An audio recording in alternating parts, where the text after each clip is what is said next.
So, what are some good incentive compensation and motivational bonus examples? Well, we're going to check some of those out at Scott Beebe with Business on Purpose. Delight to always be with you and to walk through some really touchy subjects like this one of incentive compensation. Make sure to go check us out, mybusinessonpurpose.com/roadmap. If you want to go check out our installation roadmap, step-by-step progress we walk clients through to help them be liberated from the chaos of working in their business, mybusinessonpurpose.com/roadmap.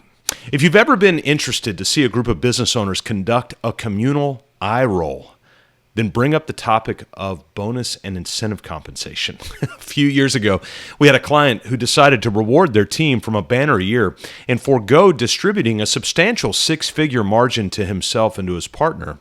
And there was no exception or expectation created for this one-off distribution that they were going to give. So I'll tell you the number. It was over $200,000 in a sum that would be distributed to around 25 employees. So it wasn't a huge company. Now, you can do the math. It's not bad. So what was the response? Crickets. Of the 25 employees, there were a thoughtful thank you from around 3 of them, a casual thank you from a few more, and then crickets from everyone else.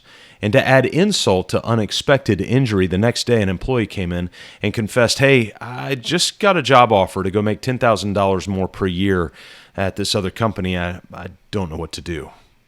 Candidly, when calculating an employee compensation, most owners in businesses with, say, less than 50 employees have not considered the additional investment of bonus or incentive outlays. And when the thought finally arrives, the plan is usually built from a position of fear rather than a position of joy or celebration or sharing. So in other words, they ask, what can I do to make these employees feel more valued so they don't leave? Again, a position of fear. Most owners wish to generously share in some of the margin that has been created over and above what has been budgeted for these base compensation and commission. There is a chasm, though, that exists that almost renders any over and above distribution as challenging at best and frustrating and divisive at its worst. Owners are forced to think of the business finances in terms of the net, meaning what's left over after all the responsibilities are paid out. And employees are oftentimes locked in on the gross, the big numbers that come in at the top, or maybe total sales. An employee can do the math in their head and determine the total sales of either their efforts or the total sales of the company and think, well, look how much I generated for the business, and all I get is my base with a little extra or sometimes no extra at all. The owner, on the other hand, looks at the math spelled out on the profit and loss statement, the cash balances in the bank account, and the budget of projected expenses and revenues coming, say, for the next year or so, and thinks, well, how in the world can we afford to pay out any additional and not be cash-strapped for the future? You see, it's a silent stalemate between the mindset of an employee and the mindset of an owner. It's a top line and a bottom line thinking, a perception versus expectations. So how can employees see additional compensation as motivation, truly motivation, and incentive instead of seeing it as an expectation? How can owners see additional compensation as a budgeted item to be shared and joyfully extended instead of seeing it as a fear-motivated mortgage that taxes future growth opportunities? Remember, marginal cash is the prime fuel for future growth, rather than going outside and get a line of credit or borrowing money. Most owners desire and have motivation to extend extra compensation to reward over and above effort and to show additional appreciation. There are, however, 3 primary negative motivations for the build-out and deployment of these plans that usually result in a lack of health and a lack of longevity.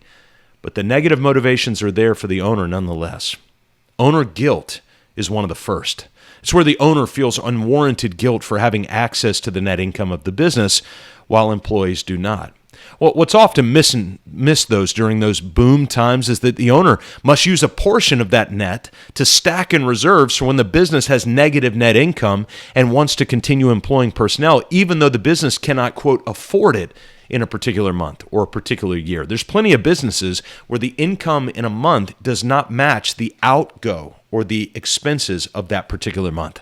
And so there's got to be cash reserves stored up for that. Now, a lot of businesses get in trouble because they draw down on a line of credit to cover the loss. Another negative motivation for deployment of an extra compensation plan is an owner's fear that an employee might leave. It's a crucial principle that all businesses be built to weather a valuable team member leaving the roster. They've got to be able to weather that. A business will never be bulletproof from the handicap of losing great talent, but it can be prepared on how to respond. Business must be cautious about being held hostage by one highly valuable employee. It can damage morale, and it can cash strap a business for future opportunities. A final negative motivation for extra compensation plans that people might have out are employee demands in a vacuum of understanding the full scope of the business finances. Financial literacy in a business is key to building consensus and understanding around incentive compensation and bonus.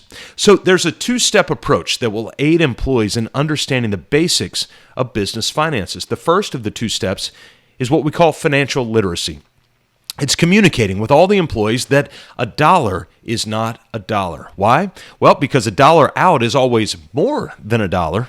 Think when you pay for a sandwich that costs $9.95, you're going to pay more than $9.95 with taxes and tip, delivery time spent, etc. And the second part of financial literacy is understanding that a dollar in is always less than a dollar. Again, so a dollar out is always more than a dollar, and a dollar in is always less than a dollar. Think when you receive a payment for $9.95, you'll send the majority of that $9.95 to other people before you get to keep what's left over. So a dollar out is always more, a dollar in is always less. The second of the two steps to financial literacy is communicating with all employees that business finances are reviewed in a past, present, and a future tense, all three at the same time. So for instance, the profit and loss statements and sometimes the balance sheets reveal what has happened. That's the past. On the other hand, in the present, the subdivided bank accounts and the level 2 dashboards or any dashboards that track real-time cash, that's what's happening in the present. The simple budgets and the pro formas give insight into what will happen in the future, assuming that those inputs hold true. That's the future. So we've got past, present, and future. And so reminding employees that a significant part of financial literacy is assuming what may happen in the future. And so not all hoped for elements of compensation can be guaranteed because we don't have guarantee of the future. We've got our best projection in budgets and pro formas, but we don't know. So we've always got to keep a stash. Communication of preparation, purpose, and payout are the three priorities of creating an incentive program that can yield the hoped-for results. Now, notice the use of can and not will. There will continually be volatility around this issue. So first, in communicating purpose, it is helpful to understand what these programs exist for. What is a bonus? Well, without being punchy or rude, a bonus is simply a bonus. It's a cherry on top, an unexpected treat, an added benefit that displays generosity. Really, that's it. Bonuses should never be extended for baseline job role responsibilities, for showing up regularly and on time. It's not uncommon to overhear someone say, well, I've been here for 12 years, I should get, and then they fill in the blank. Well, for 12 years, candidly, you've been compensated fairly. And that's what you've received. A bonus is an undeserved extra. No one should ever expect a bonus and should never base any portion of their personal budget on an anticipated bonus. A bonus is a bonus. That's it. Now, the purpose of incentive programs is a little bit different. Take the word incentive. In fact, the root of incentive is to incite an action. Most compensation opportunities above base should have the spirit of an incentive compensation in contrast to bonus or what others call profit sharing. By the way, profit sharing can actually be a pretty dangerous term, and in some states, it could place the business in a vulnerable legal position. Now, that on another time. What is the business trying to incite? What is it trying to encourage? What is it trying to stir up in addition to the baseline job roles and responsibility? Incentive compensation carries an over and above idea of performance, over and above the base job role. There are multiple ways to structure incentive compensation plans that all yield various outcomes. So here are a few structures of notable mention. For instance, a simple lump sum based on a percentage of an employee's base salary based on hitting target profit. That's one option. Another option, top line percentage of sales based on total volume. Another, bottom line percentage of sales based on net income per sale. Say you job cost a job and find out what the bottom line profitability on that job is. A fourth structure is monthly or quarterly target incentives based on sales or other measurable activities. It's got to be objective, not subjective, right? So those are just 4 options, but there's many others. But regardless on the structure you decide, there are a few crucial questions to ask as you prepare for an incentive structure. Number 1, what will be incentivized? Number 2, how will it be tracked? And as a part of that, have you begun a pro forma around that tracking to perceive if these metrics are hit, this is what the business will pay out?